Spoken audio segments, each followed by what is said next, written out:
Okay, can you hear me? Welcome to Dr. Michiko Tsuge's keynote. I'm Yasuhiro Igarashi from Yamano College of Aesthetics in Japan. I'm one of the co-organizers of this conference. I will moderate this session with Dr. Irene Strasser from the American University in Cairo. Dr. Tsuge works at Hitotsubashi University in Japan. She has been doing research in counseling psychology, multicultural psychology, feminist psychology, and LGBTQ psychology for more than 2 decades. Especially, Dr. Tsuge has been leading LGBTQ psychology in Japan. She focuses on clinical and social practices to support sexual minorities in Japan. She works with and for individuals from sexual minorities, and she has been trying to make a difference in Japanese psychological world that is not necessarily open to deal with LGBTQ issues. The title of the keynote is Sexual Minorities in Japan During a Time of Crisis. Now, Dr. Tsuge, it's all yours.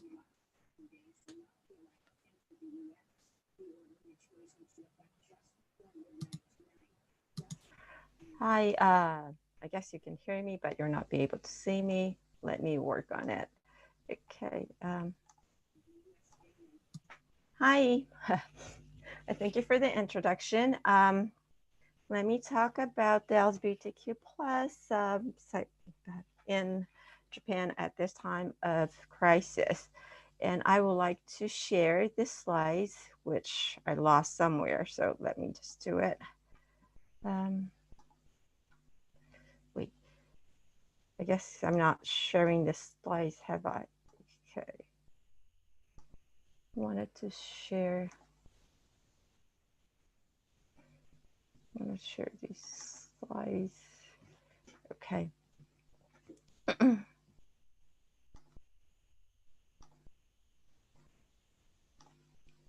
Okay. Can you see my slides? I hope you can. Yes, we can. Great. Thank you very much. Okay. Sexual minorities in Japan during the time of crisis. Before starting my speech, I want to say some, a few Michiko, things.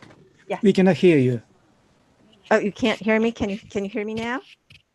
Not yet. No. Yes. Okay. Is the connection bad? Is that what it is? Or can you hear me okay now?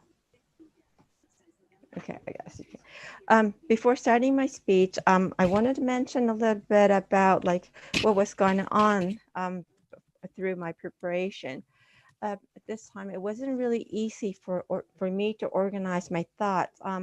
Usually, when it comes to the topic of LGBTQ, I really don't have problem organizing my thoughts, making my points clear. However, this time it was not easy. I had to think about it, and I wasn't sure what was going on within me, and I figured out that I had a fear, the fear that whatever I'm going to present might not be accepted in the way with my intention.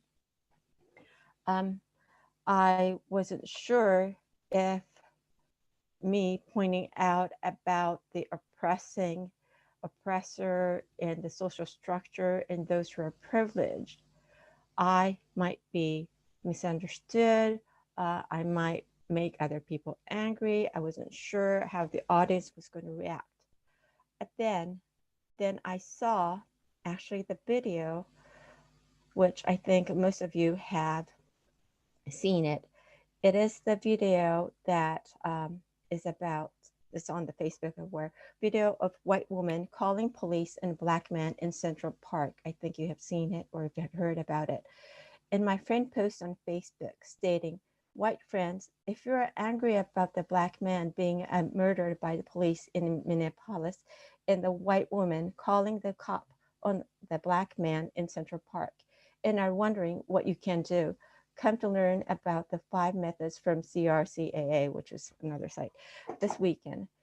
And just reading this statement that she wrote, I recognize that she didn't criticize the white woman who made the call for the police, but instead she invited her white friends to think about what they can do. And I thought I might be able to do the same thing instead of just criticizing the individual, I might be able to invite the people who are in power, who are privileged, to make them think what they can do. So that's the reason I have decided to give the talk on this presentation. So that's where I am. Okay, so let me get into the content. This is just going to be just an introduction. And oops, let me click into this. Okay. Currently, sexual minority issues have become a major point of interest. Sexual minorities are now appearing in the media on a daily basis. We have finally come to the point where we have to admit that LGBTQ plus people don't just exist in TV and the movies, but in the real world. For a very, very long time, that we thought the LGBTQ people only exist in TV, not in the real world. But now, since they appear on the TV on a daily basis, people are now recognizing that it's just not on TV, and then people are starting to coming out. So they started to recognize the existence of LGBTQ plus in their real lives. And these are the people that you can see on the screen that are seen on TV on the daily basis. So how many are LGBTQ plus people in Japan? This is one of the statistics, which we think is one of the most reliable ones. The survey was conducted in Osaka City. It was not cover the entire Japan, but still it might be a good representative number for the entire Japan. If you look into the number, if you're going to add up just the gay, lesbian, homosexual, and bisexual, and asexual, and non-sexual, and undecided, the percentage of those who are of sexual minority could be 8% of male and 9.5% of female identify as sexual minorities. If you want to be really strict and delete the undecided, and if you're just going to add up gay, lesbian, homosexual, bisexual, and asexual, and non-sexual, which will be like 4% of man and 3.5% for female identified as sexual minorities, which is, pretty consistent with other findings, which is not a surprise. But please keep in mind that there are a lot of sexual minorities who do not claim themselves as sexual minorities, who do not identify as sexual minorities. If there's going to be any survey, there are great chances that they're not will identify as sexual minorities. So this is at least, we can say at least 4% and 3.5% of people identified as sexual minorities, but it could be more. Okay, let's go to the attitudes towards LGBTQ plus. Sadly, we still hear discriminatory comments, especially for those who are middle-aged or an older male who are conservative. They would say they're sick, they can be heterosexual, it is their hobbies, which are not, but they still hear about this from comments. They will not approve the same-sex marriages, and there are so many things just going on which is so unfair to them. But those who are in power would not welcome the equal sort of rights for LGBTQ plus people. However, but the whole society is slowly moving towards accepting sexual minorities. This is really true. There are many more students that I teach that they recognize more LGBTQ plus people. They claim themselves their allies, and more LGBTQ students are coming out and feeling safer than before. So yes, we are slowly moving towards accepting sexual minorities. Okay. However, their lives are not easy here in Japan. Oh, maybe not. That's everybody else is in Paris, but where I am, I'm in Japan. So the LGBTQ plus people's lives are not easy in Japan. This is a chart which shows the experience of being bullied. And you can see how many sexual minorities, the great rate of the sexual minorities that had been bullied physically, bullied verbally, bullied in a sexual manner, clothes taken off, forced, performed embarrassment behaviors, ignored, cast out. It's, it's so common. And then you can see the very low rate of the sexual minorities who are not being bullied.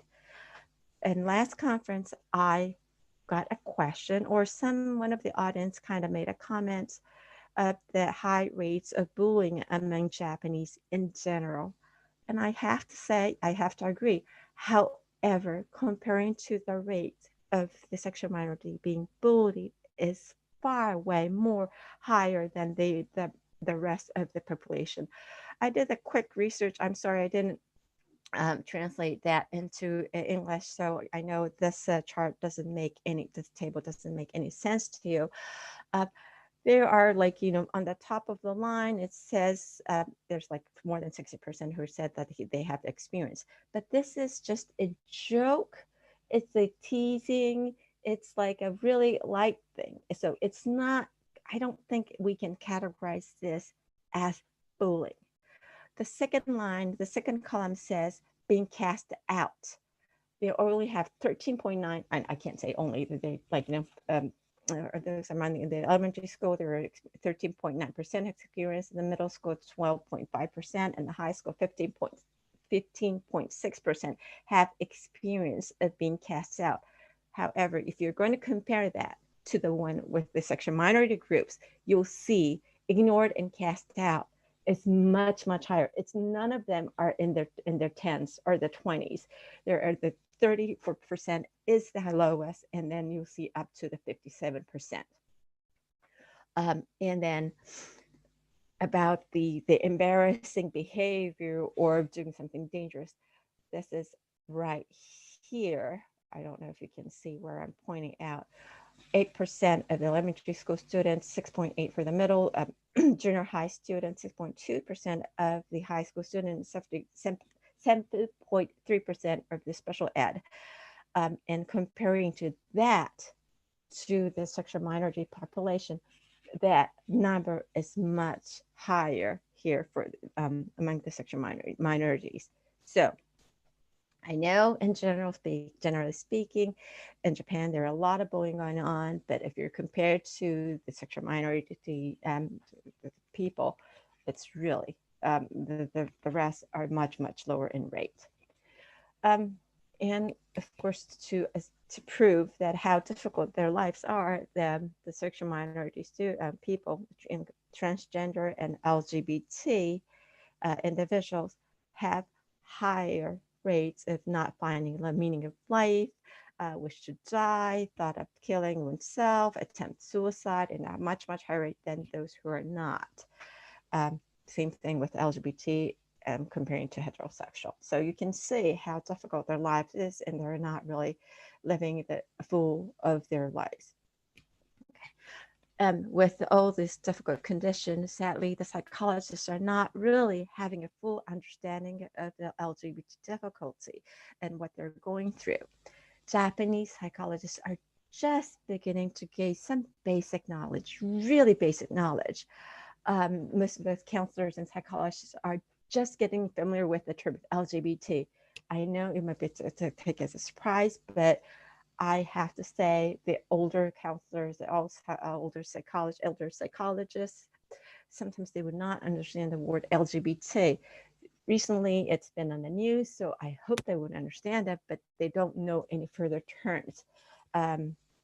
They don't know transgender can be heterosexual or bisexual, but they don't know that those differences. There are some counselors and psychologists who are still at that point. Most of the counselors can assume that LGBT lives are difficult compared to those who are not, but not much in details. So they don't know even the basic competent theories such as homophobia, which is really basic. If they don't know homophobia, there's no way that there's going to be biphobia, transphobia, polyphobia, anything like that. They don't hardly hear the terms, the concept of microaggression. minor justice model is a very, very basic model to understand how the LGBTQ people are going through the difficult times, which was, I believe, it was published somewhere in the 1980s. But this model has recently introduced to Japan, and I know that very, very few people are familiar with this model. So psychologists are not having the understanding of LGBTQ, and therefore it is difficult for the psychologist and counselor to provide proper support to LGBTQ. Why counselors and why psychologists are not having the good understanding of LGBTQ people population? When it is because we lack of training. Graduate school, we don't have classes for sexual minority classes. We don't have classes for minority issues, period. So we don't know that how it is difficult for the minorities to survive in their daily lives. And therefore, they don't know, they don't have information, so they don't see the possibility of them seeing their clients could be the LGBTQ+. The recent survey that I could think of, I think it was like 3, 4, 5 years ago, some counseling psychologists took the survey asking the counseling center counselors about if they have seen LGBT clients. And 1/3 of them have reported that they have not ever seen an LGBTQ plus client, which is, I don't think it's true, but that's what the report said. Okay. I just keep mentioning about how to decide life with sexual minority is difficult. However, there are few who have less stress, have less difficult life comparing to others. And then I have to say they are the privileged one. The privileged minority is, we call it, most of them are shiny gay. They shine, they are well educated, they have high income, they're elites, they come from a good family, and they live a life much easier than comparing to the rest of the LGBTQ plus. And I just kind of mentioned about the shiny gay, but the rest, there is also a hierarchy. Gay usually is on the top. Gay usually makes more money than lesbians. Gay and lesbian usually tend to disapprove bisexual, which is a sad thing.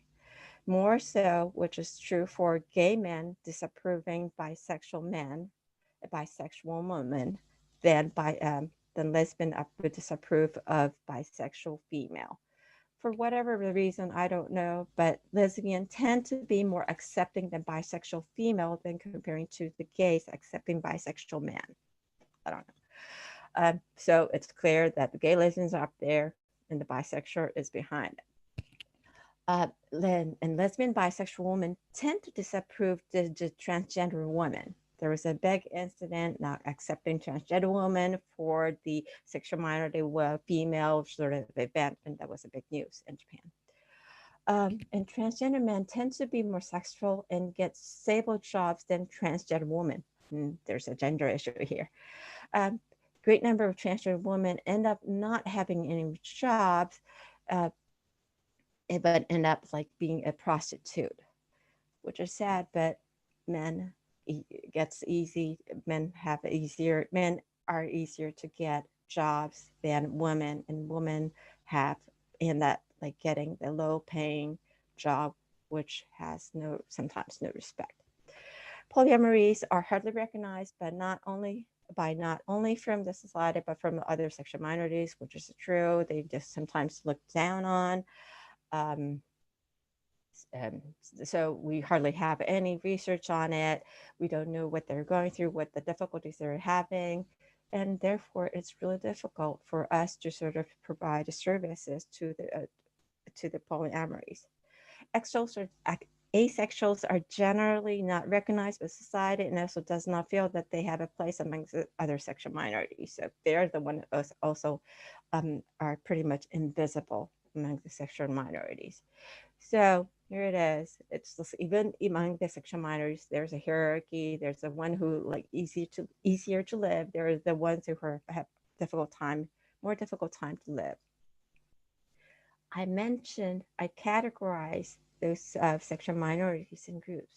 However, by not category, but there are some minorities among LGBTQ plus. There are factors which interplace and make them minorities among the LGBT population. And we need to take this into account. Some doesn't have good education. Some are low SES status, has low ES status. Some are not non-Japanese. Some are physically or mentally some have like physical and mental disabilities.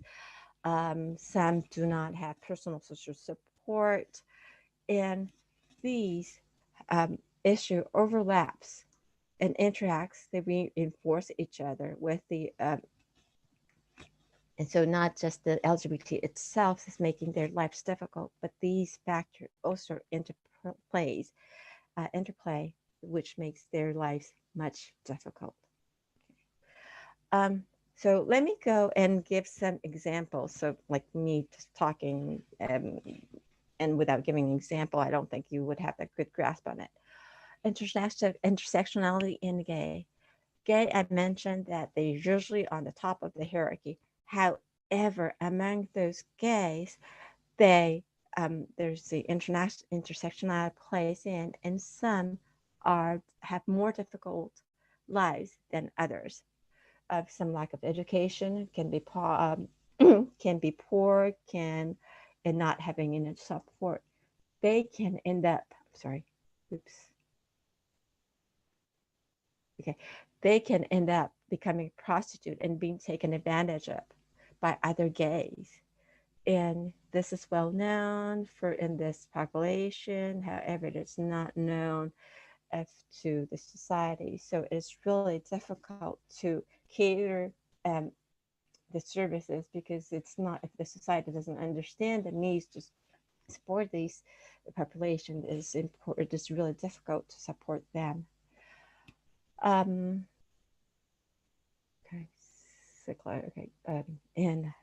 intersectionality and transgender. Transgender is the one who is really easy to be discriminated against, but then not only that, but they do have a difficult time. They usually do have a difficult time getting a really good, stable, good income job. Most of these transgender people that I know of have low SES, have low income, not getting stable jobs, which just makes them really difficult to live. And these are the ones. These are ones who need to. We need to cater psychological services, which is not always easy. And the thing is that we just don't understand the transgender living in a very difficult life, and most of them are really suffering from financial reasons. But we do have this sort of a standard of care, which only targeting the wealthy one, who we're assuming that they're coming from the understanding family. We think that don't have the financial issue, which is not the case. Most of the case, which is that it's not the case. So the standard of care, which does not they fit for the transgender people, which is really sad, but that's what is happening right now in Japan. So the definitely.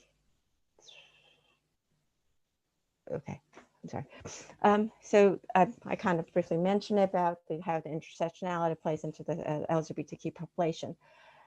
And that right now we're experiencing the COVID-19, the pandemic, how the sexual minority, into taking account of intersectionality, how are they dealing with, how are they surviving, what kind of the difficulty they're facing, what kind of support do we need. So this is what I want to focus here a little bit. I mentioned that some sexual minorities are dealing more difficult time, have more difficulty than other sexual minorities. And with this COVID-19, the difficulty magnifies, and they are in desperate in condition right now.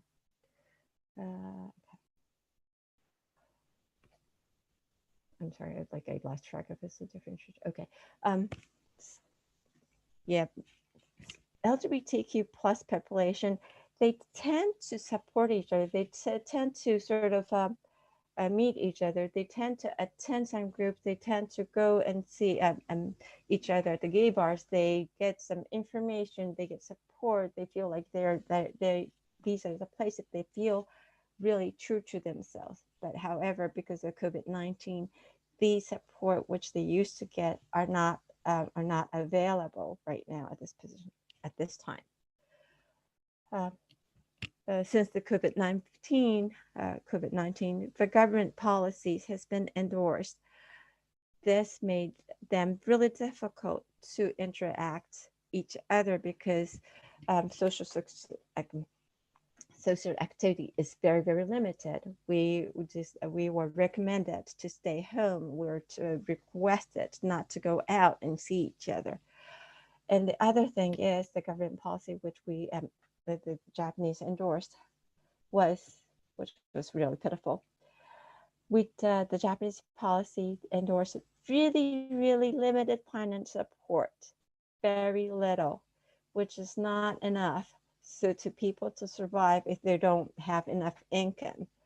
But Japanese government decided they're going to give out really little money in not a timely manner, meaning that most of Japanese haven't got the money yet.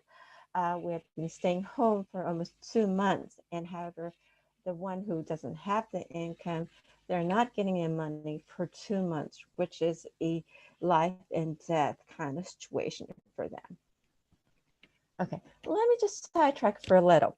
I know, everybody thinks that the COVID-19 it's detrimental to almost every, or maybe not, maybe you guys know that the COVID-19 did not really hit hard in the East Asia countries. And I don't know if you do, or you might not, you do, or you don't do. You don't know. So I just wanted to explain this. East Asia is in good shape comparing to the rest of the countries. However, Japan is considered one of the East Asian countries. However, Japan is one of the worst in terms of COVID-19 infection and death rates among East Asia countries. We are doing really bad. If you hear something in the news, it says like, oh, Japan is doing great. You really have low rates, death rates, the infection rates is really, really low. I don't know what that is, but it is true compared to the rest of the world. However, comparing to the East Asian other countries, we're not doing good.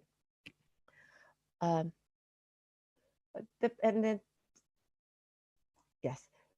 So we're not, oops, sorry about that. Okay. Why we're not doing good? We think because the policies suck. Attitudes toward Japanese policies regarding COVID-19 has been negative. That's true. The shitty policy that's we've been hearing all the time.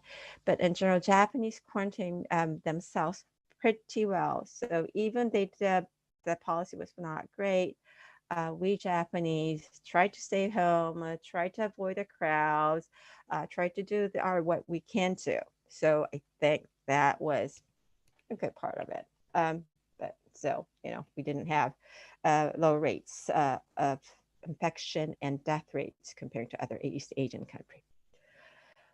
Anyway, the policy sucks, but however, comparing to other countries and comparing to other countries, we had lower rates of infection, and because of that, hospitals were not overwhelmed and in general, in Japanese, did not panic.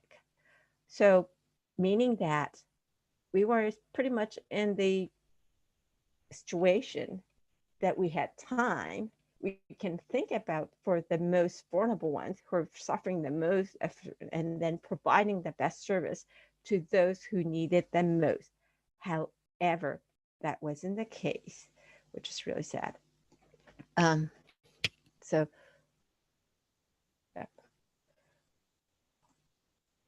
so what happened, since we didn't sort of implement the right kind of service to the most needed, what happened, sorry, I wanted to go there, but before that, I just need to mention about, because the policy sucked, what happened to the general population.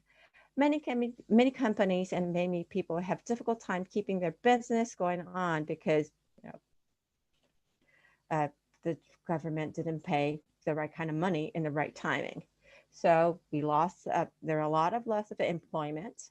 A lot of people lost their jobs, lost their incomes. A lot of, there's an interrupted education at all levels, from elementary school to college. They're not getting the right kind of, the proper kind of education they should be getting, which they're not. There's disruption and restriction, normal routine and lifestyle, because they lost their job. There's financial difficulty, bankruptcy, as well as loss of housing. And there's a lot of people who are not getting enough food, which is really sad. The food bank is going out of food because there's so many people who are not getting food, and they're not having enough food. There are people who are not eating for days and days. With this condition, what happens is leads to stress, of course, and anxiety and depression, which in turn leads to the anger and violence of all kinds. Rates of suicide, substance abuse, vandalism, graffiti, hostile attitudes towards others, domestic violence, child abuse, rape are on the rise, meaning that the one who is vulnerable are getting more violent, becoming more victim, more being bullied, having less support, being the victim of the bullying, which is really, really sad, but that's what's happening.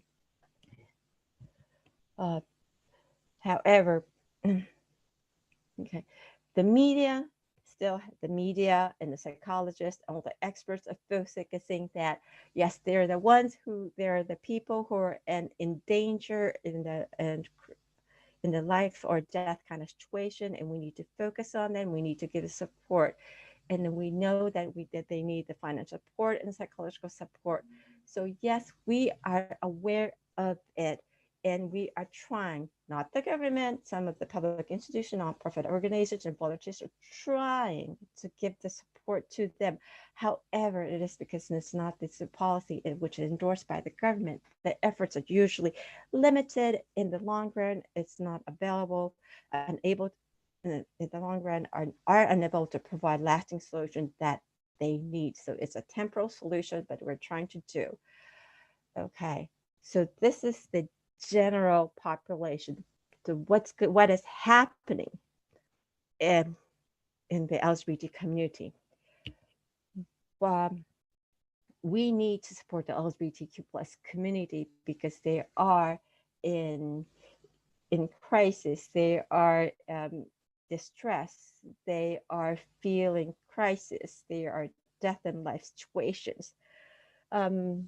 The LGBTQ usually can reach out for the community. That's the place that they get the support because of the quarantine. They can't get there.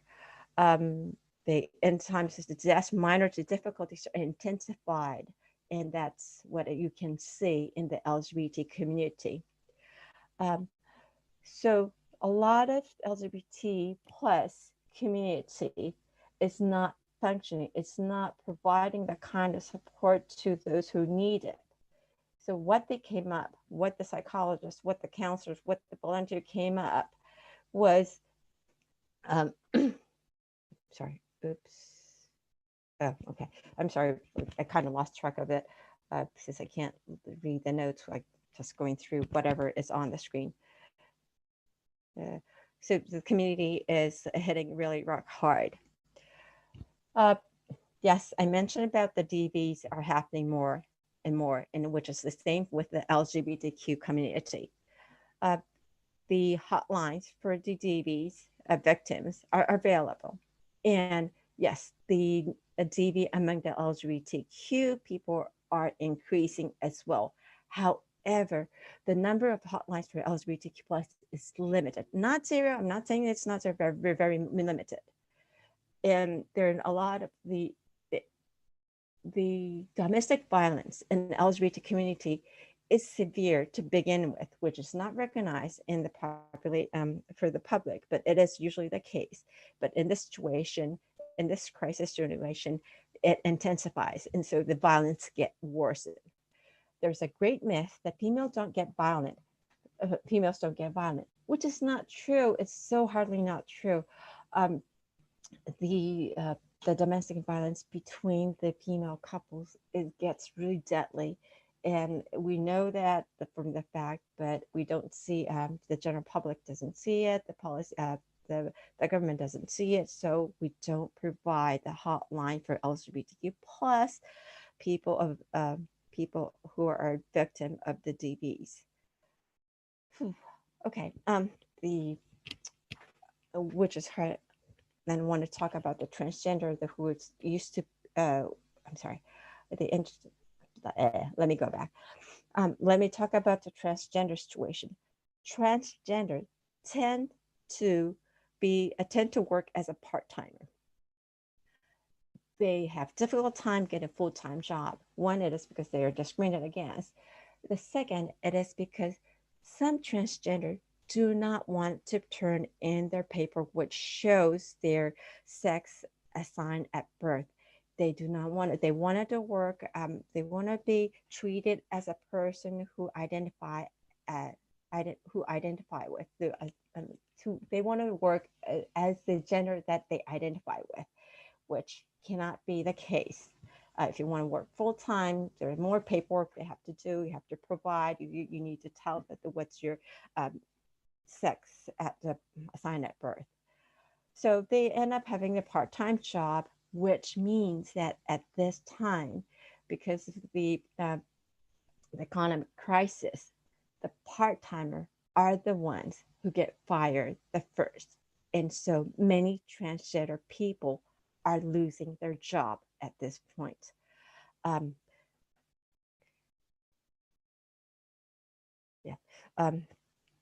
And ooh, I don't know. I'm sorry. I lost the slide.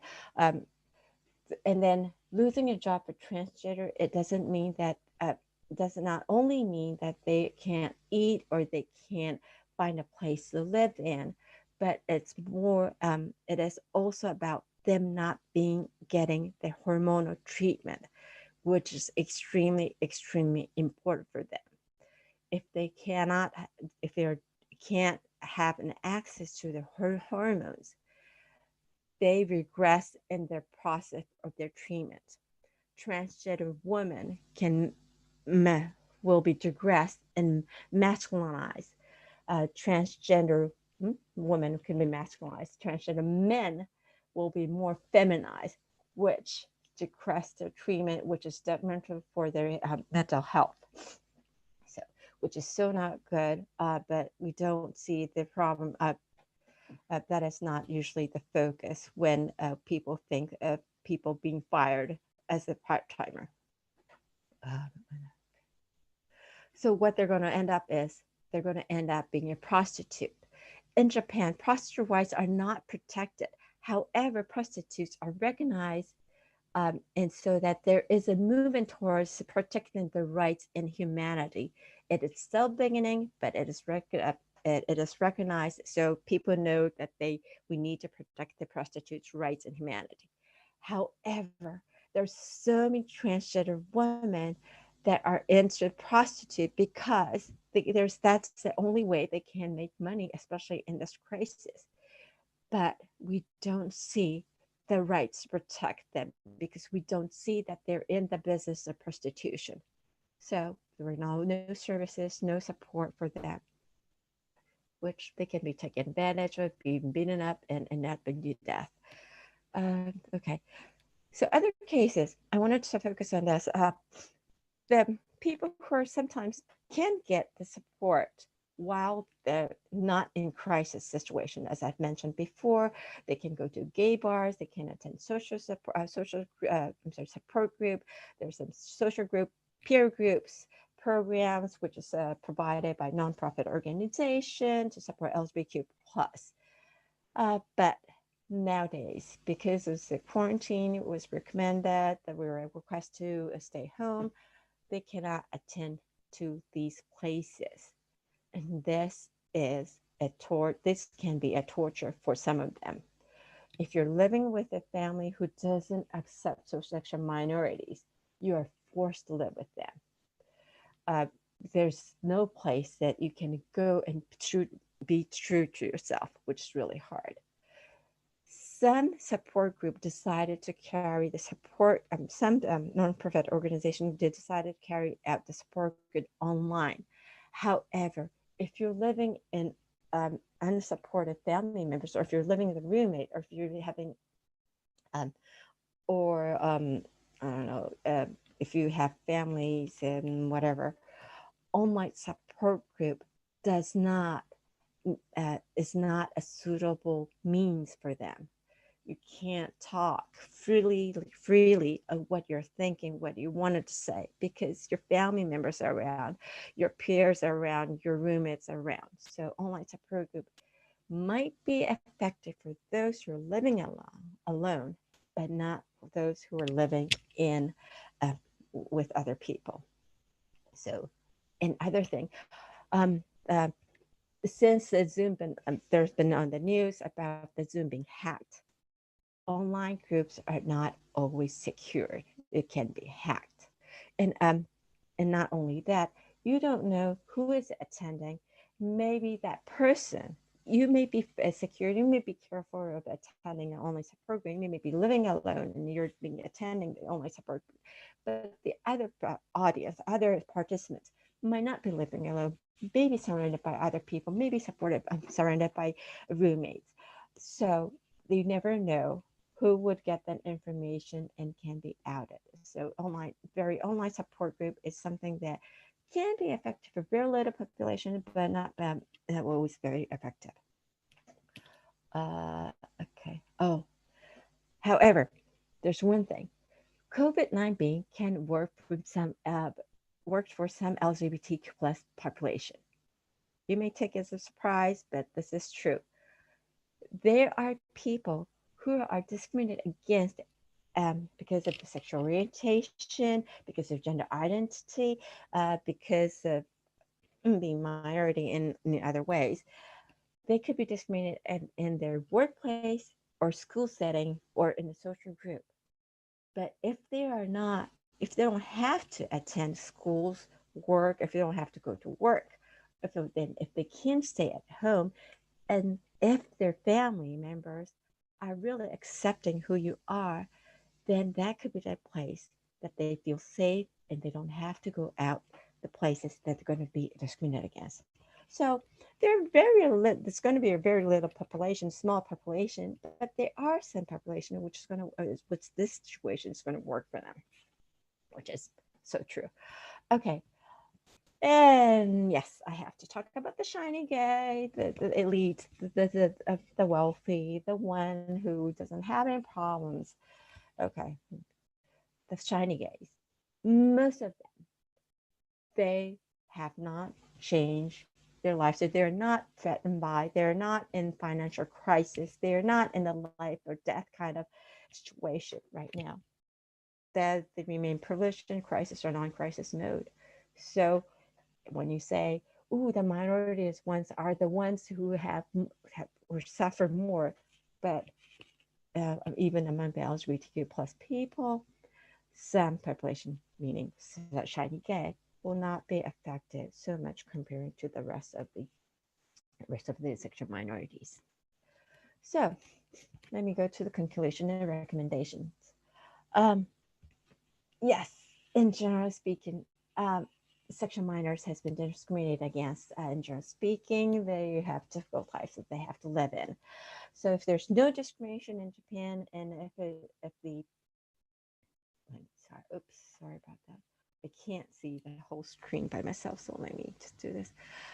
If there's no discrimination in Japan, and if the privileged individuals are aware of the power and take an account on it, take action on it, if the Japanese government implement policies which focus on the vulnerable, then any forms of minority, including the forgotten, the unseen, the powerless, the low SES, disability, racial minority, non-Japanese, was community, then should be okay. And then I don't need to do this presentation. However, that is not the case. The privileged individuals are still taking advantage of being the privileged, and as a whole, that creates a structure which makes the minority difficult to live. The Japanese government doesn't see in place and implement a policy which focuses on the poor, the invisible, or the disability, or the minorities. So they still have to suffer. So we need to change this. What can we do?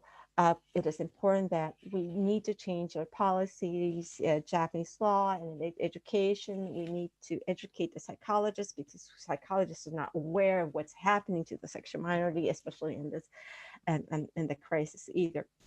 So we need to educate them.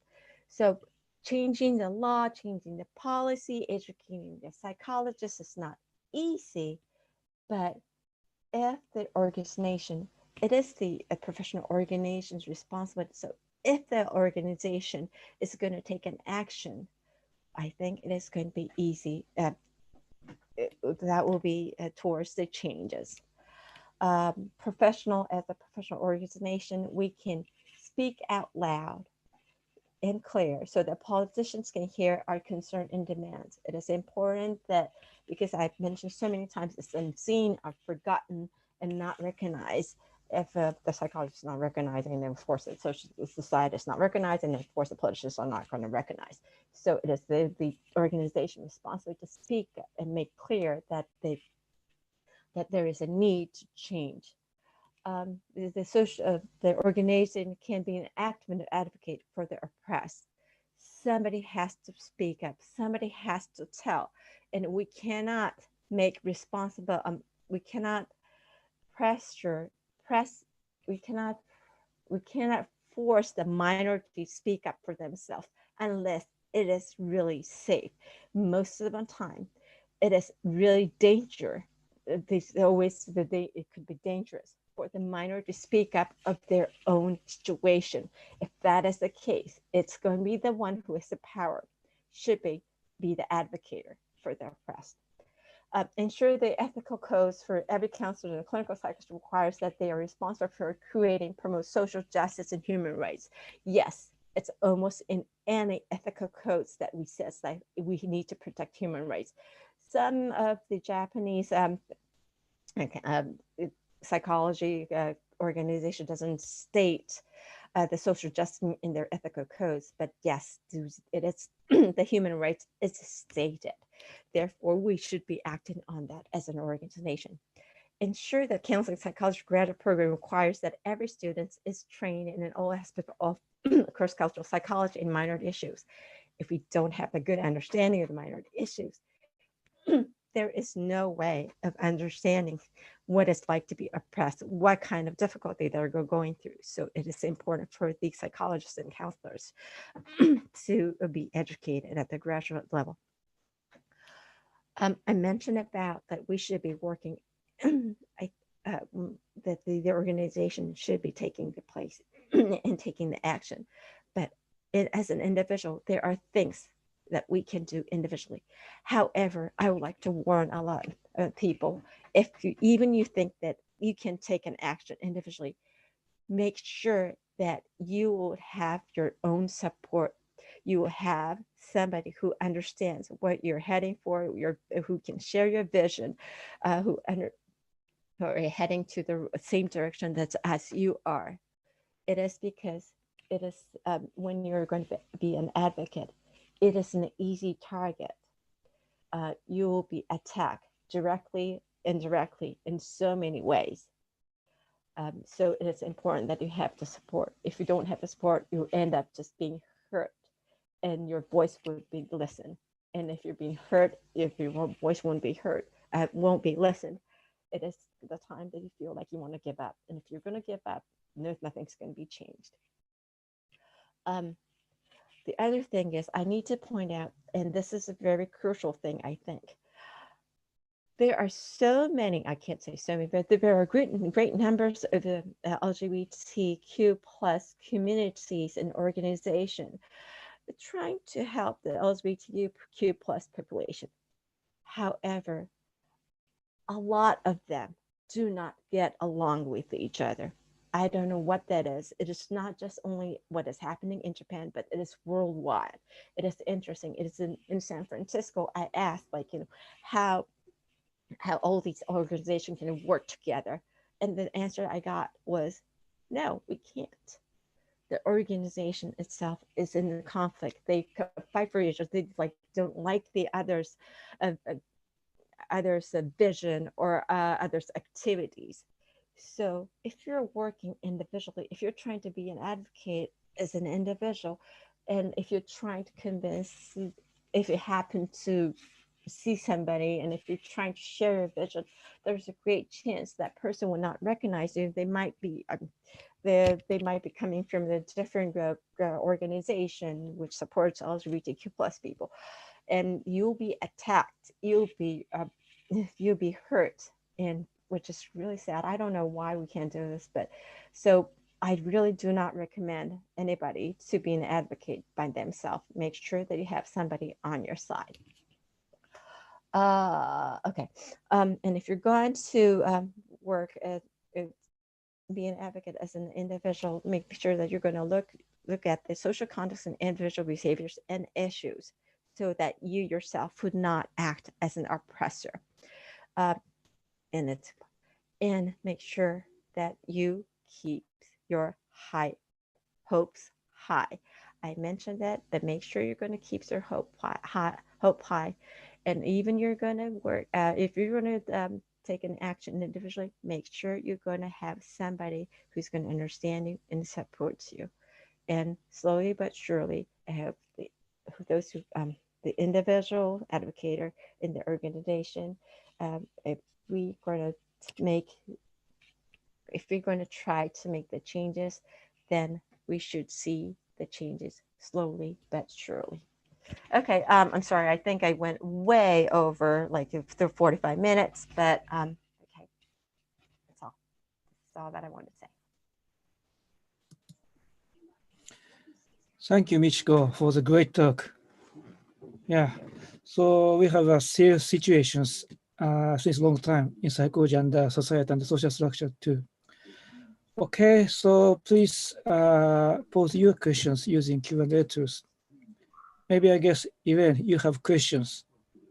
Yes, thank you, Michiko, for your talk, and it gave me a lot to think about what we might not have represented or visible, like during this crisis in particular. So one thing that really stuck out to me is that I thought what we can clearly see is that a lot of aspects of this crisis are not actually produced by this tiny biological entity. My 4-year-old daughter always says, like, the coronavirus looks like a ball with spikes. So this is not produced by this little ball with spikes, but actually manufactured aspects of the crisis. We are all kind of reproducing this situation for minorities.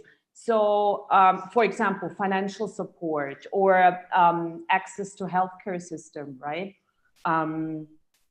Or domestic violence, you mentioned that too. So my question would be, how do we make sure within the COVID-19 crisis we're in, how do we make sure to address those problems sexual minorities are facing, without further stereotyping them. You know, like we're talking a lot about the challenges and the inaccessibility and what they're struggling with and how they're prone to particular psychological, mental health aspects. So how can we be advocates and how can we make a change without further stereotyping a whole group, or like only discussing issues from a very deficit-oriented perspective?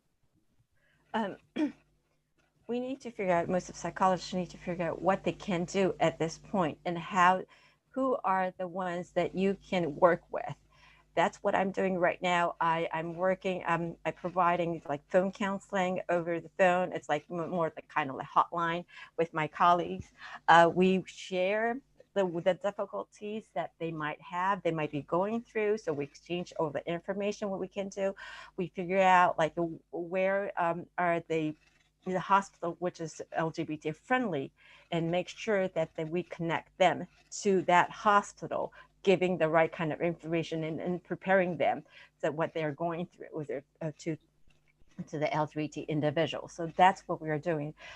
We're not at the point of being the advocate at this point right now, because they're in a crisis, it's a life and death kind of situation. So it is important to make sure that they're going to get the right kind of treatment, they can get the right kind of financial support, they can get the food. So this is where we're going to direct them. We need to work with the other organization which kind of understands what we are doing. So work with them. You cannot do individually, but when you're going to deal with the client or the users, that you have to deal individually. But behind you, you're going to have the colleagues, you have the friends, you have the professionals who understand what we're doing. So that's what we're doing right now. And I think that until this corona pandemic subsides, I don't think we are at the time of being the advocate or doing something to sort of get rid of the discrimination or the stigma. Does that make sense to you? Did I answer your question? Yes, I think you again pointed out that like this crisis is something that even started before, right? Like, yes. Yeah, absolutely. So yes. Maybe as a follow-up question, because you pointed out like in your presentation and right now that as psychologists and as counselors, we need to have an understanding and we need knowledge. So, and at the same time, psychology relies so much, like mainstream psychology at least, on those gender binary categories, right? Like with every single survey starts with one has to identify themselves as female or male. And this continues throughout like tons of research and various topics. So how can we make this like transition, or how can we transform psychology in the first place, not only with counseling, but that these gender binary categories are not that important anymore? And I'm thinking about like every single lifespan development standard textbook provides a very normative perspective on heterosexuality and on gender, and does not discuss the categories. Does discuss LGBTQ issues, but doesn't try to challenge those categories we are operating with, right? That's very interesting. Since because of the feminist movement, I don't know what it is, or in Japan, I think there is, especially in the field of psychology, asking just male or female as becoming it's some of the people or some of the psychologists starting to see as a problem, and they voice that as an issue. And now it is at the university level.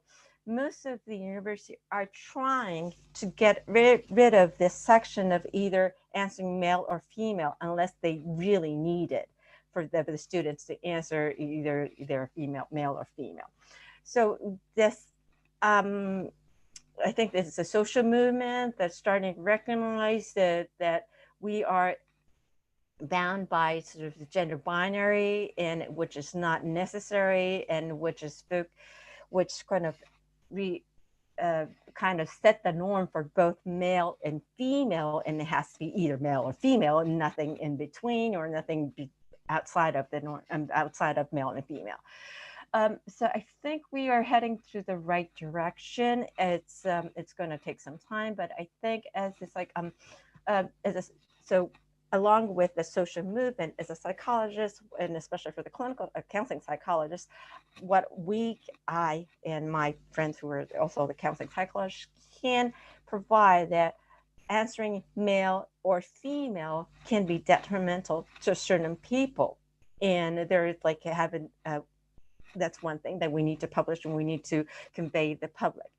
The other thing is like, it's not either male or female, and there is everything between and outside the gender. And that's something that we just need to let people know. And by letting them know the concept of like the not of like having an understanding of binary gender. I mean, if you have a better understanding of like people are not just binary in terms of gender. Most of the people, and like I do teach, psychology of gender and sexuality, and some students feel a lot of relief in them. They feel like, wow, I don't have to define myself as either male or female. I can define myself as either or none, or I can define whoever I want to be. And that gives them a relief. And by having that kind of relief in themselves, that kind of spread the idea in the freedom of like, not being bounded by the gender binary idea. Does that make sense to you? Okay, good. Okay, and now we have a question from audience, from Kushimara. Thank you for the talk. Can you say more about Japanese belief system about sexuality in general and sexual minority in particular? Also, are there Japanese words for LGBTQ and transgender? 2 questions. Okay, say that. I'm sorry. Can you say that one more time? Okay. Can you say more about Japanese belief system about sexuality in general? Okay. Mm-hmm. And okay, so let me start with that. Okay, traditional, I think, Japanese belief system. The thing is, before Edo era, or during the Edo era, like we were really free in terms of sexuality. Like we had the male and male sex, like, like multiple sex, like having like multiple sex partners at one time. Like, so it was really well accepted. The famous shogun had more like homosexual kind of intercourse or whatever. So that was not a problem. It was after the Meiji era that we kind of incorporated the idea. We became westernized. We imported that sexual minority, especially homosexual, is a psychological disability, or some have mental disorders. So since then, we had stigmatized sexual minority. I think we can say that. So it's a new thing, but it's really embedded really deeply into Japanese culture. Of course, we had that sort of I think it is the Japanese mentality. Once we decided we sort of accept certain kind of idea, we totally switch from one to the other. And I think we switched really well and decided the sexual minorities are mental disorders.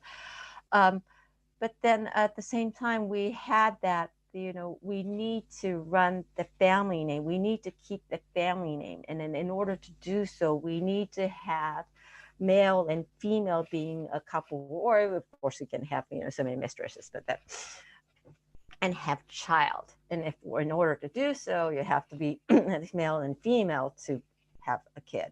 So that kind of incorporated that to the idea of the homosexuals and the sexual minorities is considered to be a mental disability, and it's sort of kind of like incorporated to there. So I'm not sure if I answered that question, but that's okay. The second question from Kushimara is, Are there any Japanese words for LGBTQ and transgender? Is there any what? Yeah, any Japanese word, W-O-R-D. Oh, okay. Yeah. Good question. Yes, we do, but we say lesbian, gay, bisexual, transgender in general. But if we want to use the really old Japanese, we had danshoku, which is like, favoring for men favoring for men, I guess. But that's something that we don't use. So LGBTQ, lesbian, gay, bisexual, transgender. We pretty much use what the Americans or in the English-speaking How people about use. 性転換者 for transgender? I'm sorry? How about 性転換者 for transgender? Oh, okay. Yeah, you're right. Yes, we do have the Seiten Kansha. What else we have? Yeah, we do have some. True. But pretty much exactly the same meaning as what it is in English, I believe. That means we use in Japanese transgender too in katakana. Yes. Yeah. Most of the time. Nowadays, I think that's more. I think that's more widely used than Seiten Kansha. Mhm. I guess. Yeah. Thank you. Michiko, you were mentioning, and I think this is an important aspect. We are all like transforming to online counseling or have been transforming, and also online support groups. And you were mentioning that there are also like have to be taken into account that there's internet security and online safety issues that play an important role, and that could be important whether one will consider this a safe space or not. And so maybe you can talk a little bit more about like how can technology be used these days? Because the other side is there is more and more LGBTQ plus communities gathering online using technology to do to organize virtual pride celebration, digital pride parades, and wonderful events like that. So maybe you could discuss a little bit what you think, like what's the role technology plays within Japanese communities and also internationalization of communities. Okay. Yes. The technology works great, especially for those who were not able to see people in person, especially they're living in countryside and they have no access to the support group. They have no access to getting counseling. So yes, the technology is wonderful. Online counseling would be wonderful. However, depending on the situation, the older generation, and especially whatever the reason is, I don't know, we are known as the high-tech country. However, that is not the case for the elder generation. My parents won't be able to use internet. It's just like impossible. I tried to teach them, but that's not the case. There are a lot of people who goes to the gay bars at the Nichome, which is the gay town in Japan and in Tokyo. And they tend to be in the older generation. They don't use smartphones. They use like household telephone. So for them, providing service online means nothing. And if we start converting everything to online, that means that they are the ones who are not to get any kind of service whatsoever. Most of them are single, not married, living alone in a poor situation. They are the ones who need to get a lot of information, need to support, need to meet people, and feel that they have the place that they can be themselves. So we definitely need to lead that kind of in-person kind of service. Without that, we're going to leave out the population, and that'll be forgotten and unseen. So yes, I think we need to do the balance both. But like if we're going to provide online counseling, then we shouldn't be just restricted ourselves like providing through those like vocal, like we can do like we can email like, you know, I know that through email, a lot of information will be dropped. We can't like have a full understanding of what the person looks like, or like in the condition. We're not going to get enough information. However, still, it is much better like you communicating through email than not providing any kind of service whatsoever. So we need to pick and choose what's going to work for any for other people, or for you know, for sexual minorities, depending on their living situation and with their what they're capable of with their SES and all that stuff. So I guess there's no answer to like one answer to this is the what way we're doing it, but we just need to look into their needs and what they do, or what kind of thing that they can be capable of, and what their kind of needs out there that they have. I'm sorry, I don't know if I answered your question or not, but. And maybe just briefly, the other side, like the organizing, the internationalization of communities through technology. Do you see that happen in Japan too? Oh yeah, like on a political activism and. Yes, because it's like there are some people who's like, you know, yeah, the situation for LGBT, it's different from countries to countries, which is true. However, there's no need for us to reinvent the wheel. There are some people who have wisdom going through all the difficulties, and so knowing that how to support certain people, then it's better for us to get the knowledge, the wisdom through them. And then an interesting thing is that most of the international people that I've talked to, they're really they're willing to give their wisdom, the tips, the research or the readings, or you know, they're willing to provide like supervision. Of course, there's a limitation on how much they can provide the supervision because the cultural context is different. However, they're willing to do that, and there's so many organizations trying to sort of like work together. And so it is becoming more international. And I am a member of International Psychology of whatever, I forgot. But there is the International Organization for LGBT for the psychologists. So it has been working. And through that, and not everybody has to be a member of an international committee. I mean, if you are there's a certain number of the people who are the member of the international committee that they can bring back to and provide that kind of information to the community or the organization that you belong to.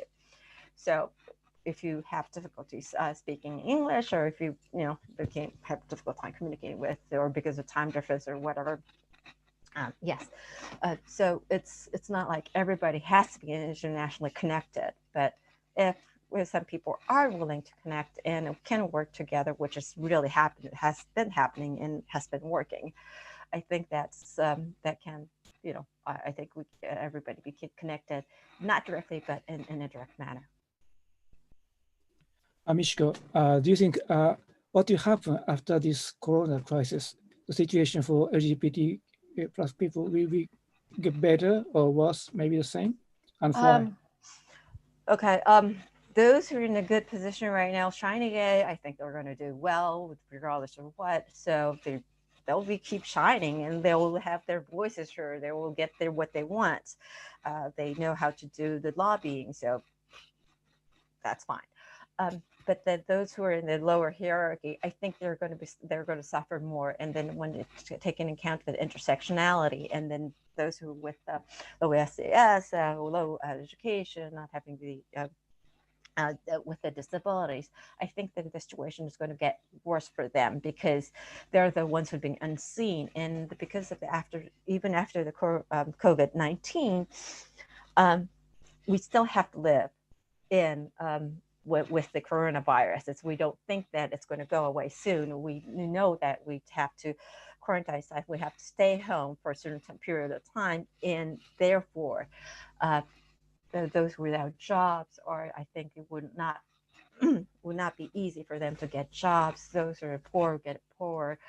Those with a mental illness would not get the kind of the treatment or the support they needed. So for them, so I think it's going to be two extremes. Like one would do much better, and one would do much worse. Of course, there's somebody in between, but I think that's what's going to happen. So as a psychologist, I think it is going to be important to advocate for those who are unseen and doing poor. And like we need to take into account of the intersectionality to be an advocate for them. Okay. So you said take care of yourself and survive is so important. How about you? Yeah. Do you think you can survive? Sometimes I get really hurt. It's like, you know, there's a microaggression. I'm Japanese, I'm heterosexual, so I'm privileged in so many ways. However, I'm female, which is definitely, it's a second class in Japan, and of course in worldwide, I'm a second class because of just being a female. And so yes, me being aggressive, being speak straightforward, that is not something that people would wouldn't want it to happen. They don't want to see that in the female as a female quality, which I do have. Meaning that there are so many people who do not accept me. They attack me directly, indirectly, talking behind my back. They do things so many subtle ways, which sometimes my life is not easy. However, I am so privileged in a way that nobody can. Maybe somebody can, but it's really difficult for anybody to take my life away. So in that sense, I think I can stand strong. Thank you. Thank you so much. And I would like to invite everyone to continue discussion on Slack, and let's figure out how we can get rid of stereotyping labels and how we can stop also the othering we're doing constantly. I think this would be important topics to discuss. Thank you very much. Thank you. Thank you so much, Michiko. Thank you.